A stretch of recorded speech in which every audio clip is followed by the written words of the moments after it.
ನೀವು ಅಪ್ರಾಣೆ ಬರಲ್ಲ. ಬಿಜೆಪಿ ಯಾವ ಕಾಲಕ್ಕೂ ಬರಲ್ಲ ಕರ್ನಾಟಕದಲ್ಲಿ. ನಾವು 28ಕ್ಕೂ ನಾವೇ ಬರ್ತೀವಿ. ಆಮೇಲೆ ಹಿಂಗೆ ಹೇಳಿದ್ರೆ ಕುಮಾರಸ್ವಾಮಿ ಅವರು ಮುಖ್ಯಮಂತ್ರಿ ಆದ್ರು ಯಾವ ಕಾರಣಕ್ಕೂ ಬಿಜೆಪಿ ಅವರು ಬರಕ್ ಸಾಧ್ಯನೇ ಇಲ್ಲ. ಯಡಿಯೂರಪ್ಪನವ್ರ ಸದಾ ಹೇಳ್ತಾ ಇದ್ರಿ, ಯಡಿಯೂರಪ್ಪನವ್ರ ಅಪೋಸಿಷನ್ ಲೀಡರ್ ಇದ್ರು, ಯಾವತ್ತು ನೀವು ಮುಖ್ಯಮಂತ್ರಿ ಆಗಲ್ಲ. ಯಡಿಯೂರಪ್ಪ 5 ವರ್ಷ ತುಂಬಕ್ ಬಿಡ್ಲೇ ಇಲ್ಲ. ನೀವು 5 ವರ್ಷ ತುಂಬಿಸಕ್ ಹಂಗೆ ಹೇಳಿದ್ರಿ. ಕುಮಾರಣ್ಣ ಅವ್ರ ಮುಖ್ಯಮಂತ್ರಿ 5 ವರ್ಷ ತುಂಬಕ್ ಬಿಡ್ಲೇ ಇಲ್ಲ ನೀವು.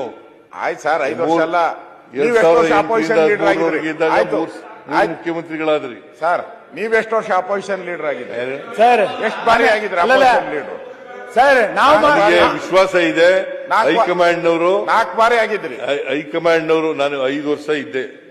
ಇವಾಗ ಕೊಟ್ಟಿಲ್ಲ ಸರ್. 5 ವರ್ಷ ಇದ್ದೆ. ಅಲ್ಲಲ್ಲಪ್ಪ, ಒಂದೇ ನಿಮಿಷ. ಲೆಜಿಸ್ಲೇಟಿವ್ ಪಾರ್ಟಿನಲ್ಲಿ ಮೊದಲು ಜನ ಆಶೀರ್ವಾದ ಮಾಡಬೇಕು, ಅವ್ರಿಗೆ ಉತ್ತರ ಕೊಡ್ಬೇಕಂದಲ್ಲ ಸರ್. ಆಮೇಲೆ ಲೆಜಿಸ್ಲೇಟಿವ್ ಪಾರ್ಟಿ ಮೀಟಿಂಗ್ ನಲ್ಲಿ ಶಾಸಕರ ಆಯ್ಕೆ ಮಾಡಬೇಕು. ಆಮೇಲೆ ಹೈಕಮಾಂಡ್ನವ್ರು ತೀರ್ಮಾನ ಮಾಡಬೇಕು.